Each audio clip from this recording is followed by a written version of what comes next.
The denominator of a fraction is 3 more than its numerator, the sum of the fraction and its reciprocal is 2 whole 9/10, find the fraction. अब यहाँ पर हमारे पास एक fraction दिया गया है, लेट अस से कि वहाँ यहाँ पर हमारे पास जो डिनोमिनेटर है वो कितना दे रखा है, denominator is 3 more then the numerator, ये कंडीशन दे रखी थी। और साथ में दूसरी कंडीशन क्या दी गई थी कि अगर हम यहाँ पर फ्रैक्शन और उसका जो रेसिप्रोकल है, अब इसका रेसिप्रोकल क्या रहेगा, ये रहेगा, इन दोनों का सम कितना दे रखा है, 2 होल 9/10 ये दे रखा है।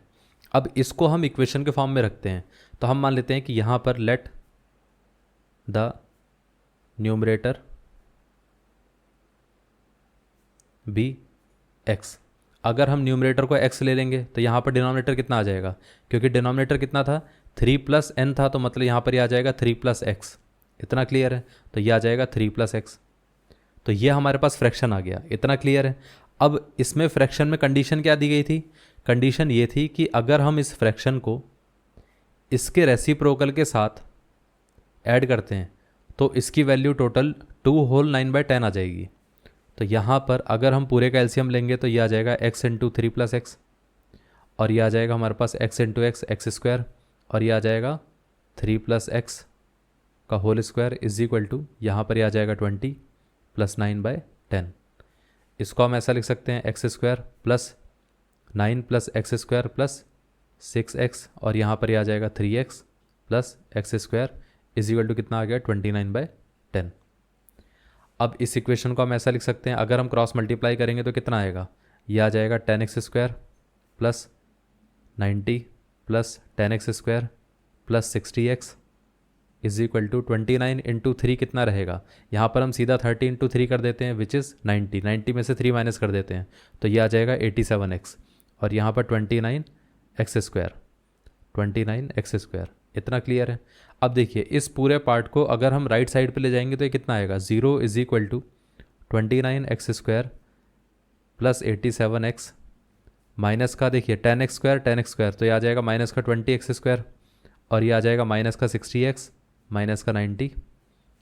अब यहाँ से 29x² माइनस का 20x², तो ये आ जाएगा 9x², और ये आ जाएगा 87x माइनस 60x, तो ये आ जाएगा 27x minus 90 is equal to 0। पूरी इक्वेशन को हम 9 से डिवाइड कर सकते हैं, तो जैसे ही हम 9 से डिवाइड करेंगे तो ये इक्वेशन आएगी x² + 3x minus 10 is equal to 0। ये हमारे पास एक क्वाड्रेटिक इक्वेशन बनकर आ गई। अब देखिए यहाँ पर इस इक्वेशन को हम मिडल टर्म स्प्लिटिंग मेथड से सॉल्व कर सकते हैं।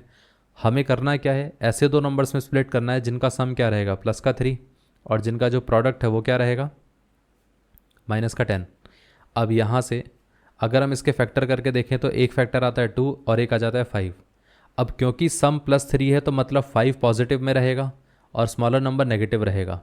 इन दोनों का प्रोडक्ट रहेगा -10 और इन दोनों का सम रहेगा +3। तो यहाँ पर हम इसको लिख सकते हैं -2x + 5x -10 और यहाँ पर x²। इसमें से हम x कॉमन ले सकते हैं तो ये आ जाएगा x - 2। इसमें से हम 5 कॉमन ले सकते हैं तो यहाँ पर ये आ जाएगा x - 2 और x - 2। तो यहाँ पर हम क्या कर सकते हैं, x - 2 कॉमन ले लेते हैं तो यहाँ पर बचेगा x और यहाँ पर बचेगा +5। अगर ये पार्ट हमने 0 के साथ इक्वेट करके देखा तो ये कितना आ जाएगा x = 2, और ये पार्ट अगर हमने 0 के साथ इक्वेट करके देखा तो x = कितना आ जाएगा -5। इतना क्लियर है। अब यहाँ पर हम नेगेटिव वाला नंबर तो लेंगे नहीं, तो ये वाला पार्ट ही रहेगा हमारे पास। अब x की वैल्यू अगर 2 रहेगी तो यहाँ पर न्यूमरेटर हमारे पास कितना आ गया, न्यूमरेटर आ गया हमारे पास 2।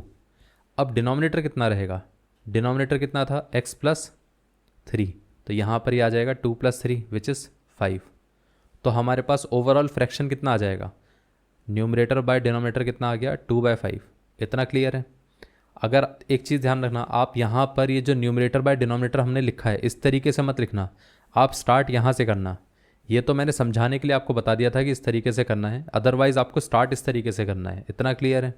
अब वो फाइनली अगर आपसे पूछे तो इस तरीके से भी आपको आंसर ना बता के आप डायरेक्टली x की वैल्यू को रिप्लेस कर दो, क्योंकि हमारे पास फ्रैक्शन क्या था, फ्रैक्शन था x/x + 3 ये दे रखा था। तो यहाँ पर x की वैल्यू है 2 और यहाँ पर आ जाएगा 2 + 3 विच इज़ 2/5 ये था। इतना क्लियर है।